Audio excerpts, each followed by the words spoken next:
So இந்த இரவுல கூட I want you to turn to Genesis chapter 16 verse 13, 13ஆம் வசனத்தை நீங்க திருப்பிக் கொள்ளும்படியாக உங்களை அன்போடு கேட்டுக்கொள்ளுகிறேன். இந்த இடத்துல பாத்தீங்கன்னா ஆகார் வந்து ஒரு தேவனுக்கு அவள் ஒரு நாமத்தை வைக்கிறாள். Amen. She calls God. யோசிச்சு பாருங்க, அது வரைக்கும் ஒருத்தரும் God reveals himself, தேவன் தன்னை வெளிப்படுத்துகிறதை பார்க்கலாம்.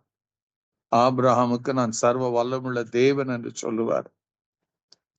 நான் அவர் அந்த ஈசாக்கை பலி கொடுக்கும் போது அங்க சொல்லுவார் ஈரேன்னு தன்னை வெளிப்படுத்துவார். கர்த்தருடைய பர்வதத்தில் எல்லாம் பார்த்து கொள்ளப்படும் என்று. இங்க வந்து இந்த ஆகார் தேவனுக்கு ஒரு பெயரை வைக்கிறார். அது என்னன்னா எல்ரோஹின்னு ஒரு பெயரை வைத்து தேவனை தொழுது கொள்ளுகிறார்.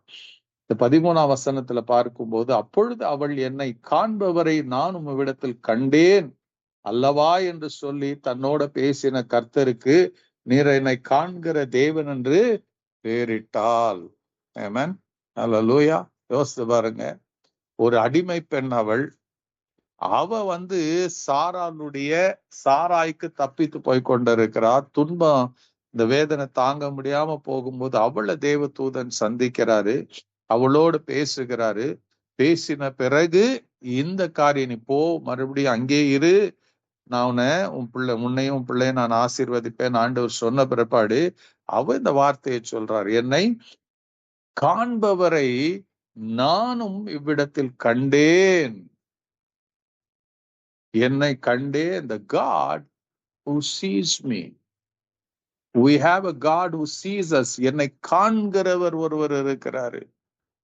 இன்னைக்கு நிறைய நேரத்துல நம்முடைய வாழ்க்கையில we don't ever, கொஞ்ச நேரம் கூட, ஒரு வினாடி கூட நாம் என்னை பரலோகத்தில் இருக்கிற தேவனை கவனித்து பார்த்து கொண்டிருக்கிறார் என்கிற உணர்வு இல்லாம நாம வாழ்ந்து கொண்டிருக்கிறோம்.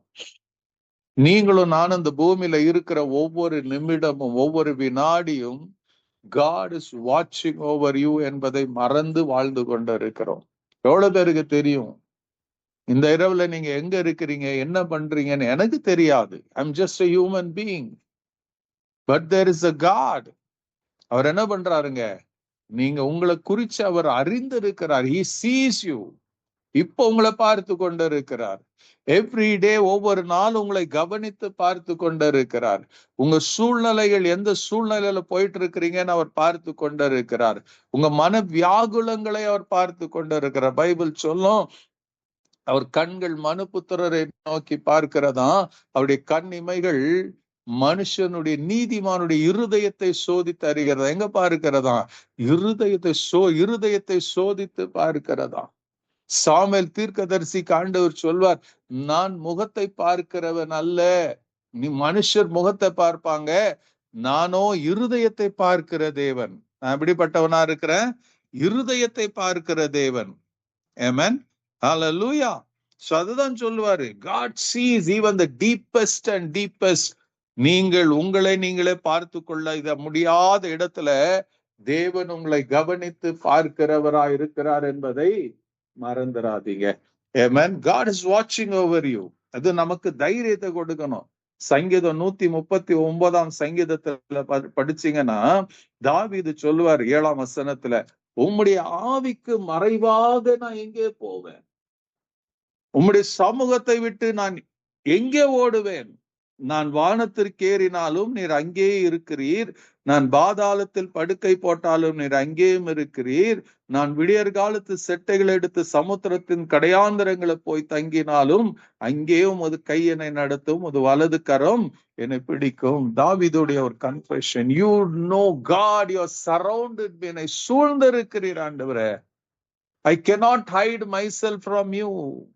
நான் என்னை மறைத்து கொள்ள முடியாது ஆண்டவரே, நான் என்னை மறைத்து கொள்ள முடியாது. ஹல்லேலூயா. சங்கீதம் 56ல சொல்லும், அவர் என்ன பண்றாரா, நம்முடைய கண்ணீரை அவருடைய துருத்தில ஏந்தி வைக்கிறவரா இருக்கிறாரா. To you know? தெரியுமா உங்களுக்கு? கர்த்தர்கிட்ட ஒரு பாட்டில் இருக்கிறது. அந்த பாட்டில் எதுக்குன்னா, நீங்க வடிக்கிற கண்ணீரை அந்த பாட்டில் அவர் பிடிச்சு வைக்கிறாராம். தெரியுமா? உங்களை பார்க்கலன்னா அந்த கண்ணீர் அவருக்கு எப்படி தெரியும்? உங்களை கவனிக்கலன்னா நீங்க சிந்துகிற அந்த கண்ணீர் எப்படி தெரியும்? நீங்க சிந்துகிறது தெரிஞ்சு இருக்கிறதுனாலதான் அவர் அந்த பாட்டில பிடிக்கிறாரு. ஒரு நாள் வரும் அந்த கண்ணீரை கர்த்தர் துடைப்பயன் என்று வெளிப்படுத்தின விசேஷம் 21:4 சொல்லும். So God is watching over you. லூக்கா 12 சொல்லும், அவர் நம்முடைய தலையில இருக்கிற முடியெல்லாம் எண்ணி இருக்கிறாராம். What an amazing God.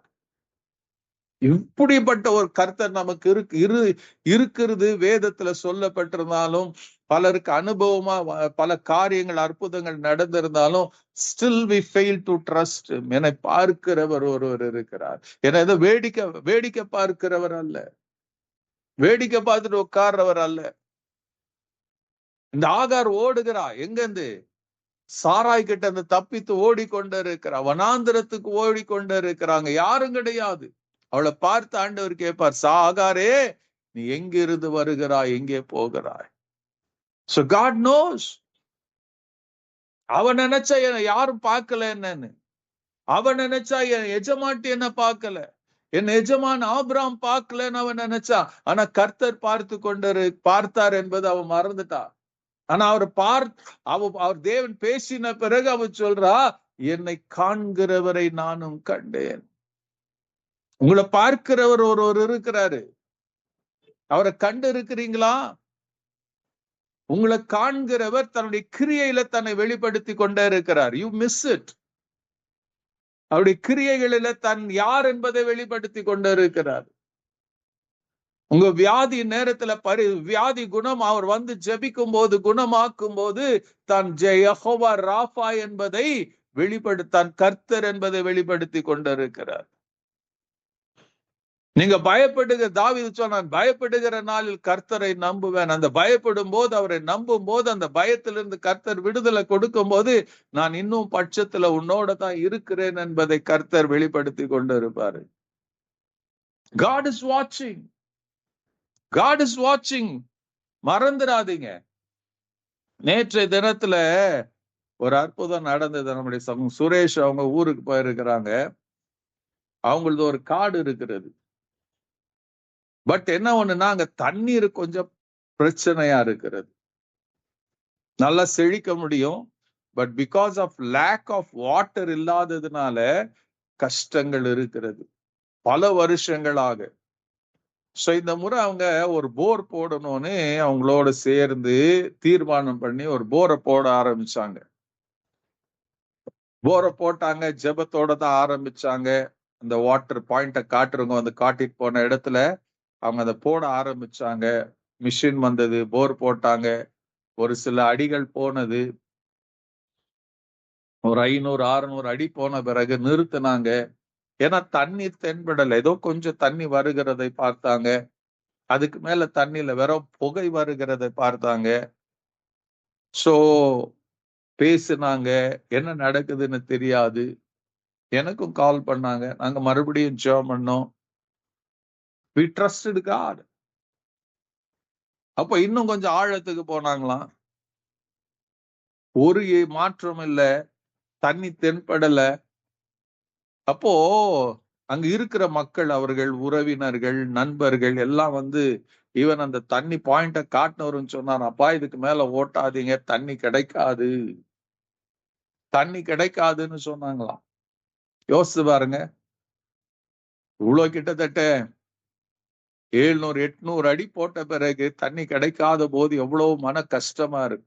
சந்தேகங்கள் எழும்போல, சந்தேகம் வந்தே வரும். என்ன பண்ணலாம், கைவிட்டுறலாமா, நிறுத்திடலாமா, இவ்வளவு பணம் போட்டு ஒரு பக்கம் பணம் போச்சுங்கிற எண்ணங்கள் வரும். அதே நேரத்துல அவ்விசுவாசத்தை தூண்டுகிற சத்தங்கள் பயங்கரமாக தோணிக்க ஆரம்பித்து இருக்கிறது. அந்த நேரத்துல ஒரு நம்பிக்கை, அந்த நேரத்துலதான் நான் படுத்துட்டு இருந்தேன். என் மனைவிக்கு போன் பண்ணிருக்கேன், இன்னும் கொஞ்சம் ஒரு 1000 அடி ஓட்டுங்கன்னு சொல்லி இருக்கிறாங்க. சுத்தி இருக்கிறவங்க எல்லாம் வேணான்னு சொல்லும் போது இந்த சகோதரன் சுரேஷ், இல்ல நான் ஆராதிக்கிறேன் இயேசு தண்ணீரை கொடுப்பாரு, ஓட்டுங்கன்னு சொல்லி இருக்கிறாரு. எல்லாரும் சொன்னாங்களா, முடியாது, பணம் விரையாயிரும். பல நாள் காத்திருந்த ஒரு காரியம், பல வருஷங்கள் இந்த ஒரு போருக்காக காத்திருந்த காரியம் இப்ப கை கூடி வரும்போது எல்லாம் சிதறி போகிறது போல ஒரு சூழ்நிலை. என்ன பண்றதுன்னு தெரியல, ஏது பண்றதுன்னு தெரியல, யாருகிட்ட கேட்கறதுன்னு தெரியல. கர்த்தருடைய கிருபையினால அந்த விசுவாசத்தை வர்த்திக்க பண்ணதுனால சகோதரன் சொல்லி இருக்கிறாரு, இயேசு கொடுப்பாரு, எங்களுக்கு தண்ணீரை கொடுப்பாரு.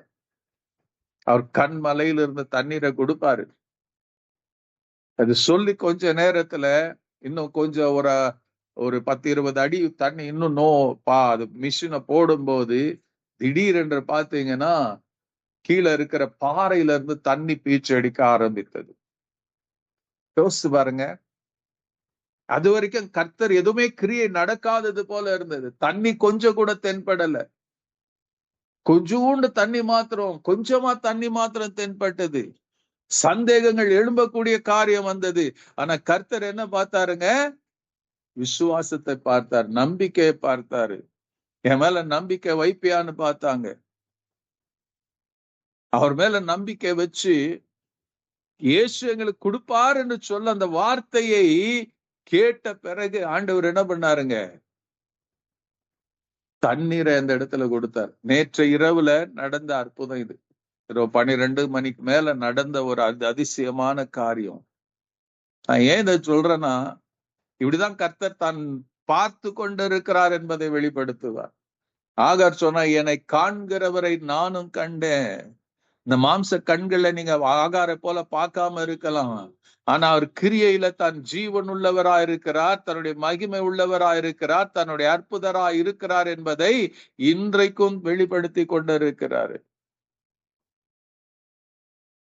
எப்பங்க நம்முடைய சந்தேகங்கள், போராட்டங்கள், பலவீனங்கள், பயங்கள் நடுவுல கர்த்தர் எழுந்தருளி செய்து இவ்வளவு பெரிய அற்புதத்தை செய்திருக்கிறார்.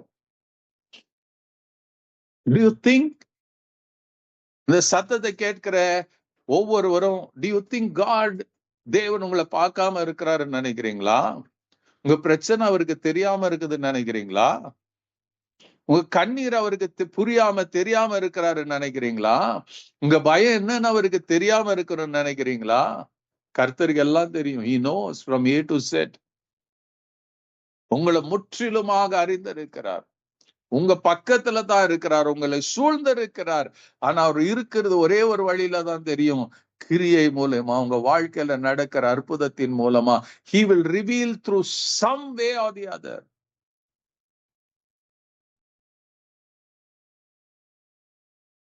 ஆகார் மாத்திரம் பார்க்கல, இன்னைக்கு நீங்களும் பார்க்க முடியும். என்னை காண்கிறவரை நானும் எப்படி கண்டேங்க? இதோ இந்த அற்புதத்தை. நேற்று இரவுல தண்ணீரை கர்த்தர் கொடுத்தார் அந்த பிள்ளைகளுக்கு. வெகு காலம் காத்து இருக்கிறது, இருதயத்தை இழைக்க பண்ணும். விரும்பினது வரும்போத வெள்ளி தட்டில வைக்கப்பட்ட கனிக்கு போல இருக்கும். யோசித்து பாருங்க, அமேசிங் மிரக்கல். இது என்னைக்கும் செய்கிறவரா இருக்கிறார். இந்த இரவுல என்ன தெரியுமா? I want to tell you, believe that God is seeing you. உங்களை உற்று கவனித்து கொண்டிருக்கிறார். You are not an ordinary person. ஏன் கவனித்து பார்த்து கொண்டிருக்கிறார்? He has redeemed. 1 பேதுரு 1:18-19 படி அவருடைய ரத்தத்தை கொண்டு உங்களை மீட்டெடுத்து இருக்கிறார். You have been redeemed by God. ஏன் உங்களை கவனித்து பார்த்து கொண்டிருக்கிறார்? யோவான் 1:12-13 அவர் மேல நீங்க விசுவாசம் வைத்தபடினால் தேவனுடைய பிள்ளையாகும்படி அதிகாரம் கொடுத்திருக்கிறார். அவர் சொல்லுவாரு, இந்த பிள்ளைங்க, இந்த ஜனங்க மாம்சத்தினாலும் அல்ல புருஷனுடைய சித்தத்தினால பிறவாமல் நீங்கள் தேவனால் பிறந்திருக்கிறீர்கள். been born by God. தேவன் உங்களை பெற்றெடுத்திருக்கிறார். so he is concerned about you. so he is watching. நீங்க தேவனுடைய பிள்ளைகளா இருக்கிறபடினால he is concerned about you.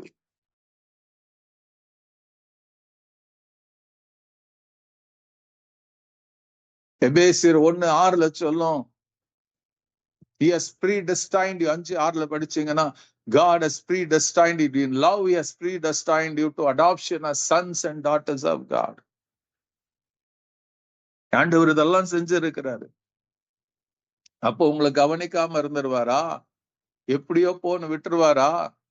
ஒரு ஆகாருங்க, ஒரு வேலைக்காரி, ஆபிரகாமுடைய வேலைக்காரி, சாராயுடைய வேலைக்காரி, அடிமை பெண், அவளுக்கு இவ்வளவு பெரிய அற்புதத்தை செய்தவர் உங்களுக்கு செய்ய மாட்டாரா? உங்களுக்கு ஒரு மறு வாழ்க்கை கொடுக்க மாட்டாரா? உங்களுக்கு ஒரு நம்பிக்கை கொடுக்க மாட்டாரா? உங்களுக்கு ஒரு எழுச்சியை கொடுக்க மாட்டாரா? உங்க கண்ணீரை துடைக்க மாட்டாரா? Please don't doubt your God. அவர் இந்த இரவுல உங்களை கவனித்து பார்த்து கொண்டிருக்கிறார். She called the name of the Lord who spoke to her. You are the God who sees. என்னை காண்கிறவர். You are the God who sees. உலகத்துல இருக்கிற வேதம் சொல்லும், சங்கீதம் 115 படிச்சீங்கன்னா இன்னும் பல வசனங்கள் இருக்கும். உலகத்துல இருக்கிற விக்கிரங்கள் கண் இருந்து காணாது, காது இருந்து கேட்காது, கை இருந்து தொடாது, கால் இருந்து நடக்காதான்.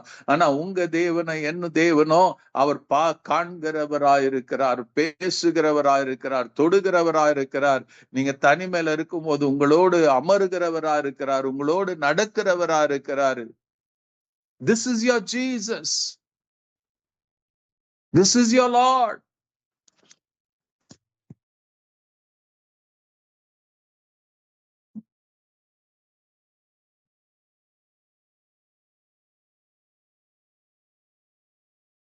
Hallelujah.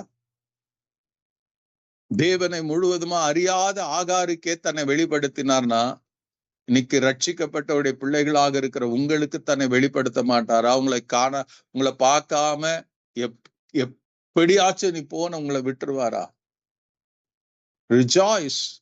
உங்களை அழைத்த தேவன் அவர் உண்மை உள்ளவரா இருக்கிறார். Is concerned about you. உங்களுக்குரிய காரியங்களை உங்களுக்கு செய்தே செய்வார். நாம ஜெபிக்கலாமா? Thank you, Lord. Wonderful Jesus.